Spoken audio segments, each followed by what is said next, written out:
Kulikuwa na kizaazaa katika mtaa wa Tanas mjini Nakuru baada ya mwanamume mmoja wa umri wa miaka 56 kukwama alipokuwa akila uroda na shemeji.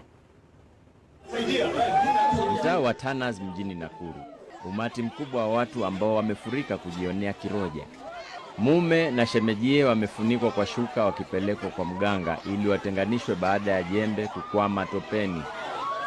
Baba wa watoto 5 amegeuka kuwa kalameni aliyekumbwa na masaibu alipofumaniwa katika chumba geni akiwa amekwama na dadake mkewe. Walikuwa hawawezi kuachana baada ya kitendo cha kujamiana. Wahudumu wa chumba geni walivutiwa na kilio cha wawili hao ambapo walilazimika kuvunja mlango na ndiposa waligundua kisima kimeingia paka.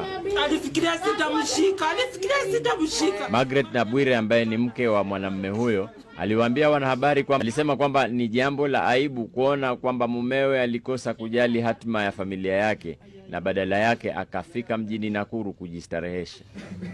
Nyumbani kwa mganga huyo, wawili hao baada ya kupakwa dawa waliweza kutengana huku wakiomba msamaha baada ya kufedheheka.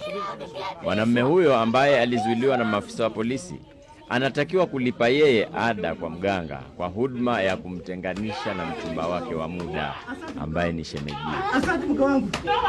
Fedheha. Lolani Kalu, NTV.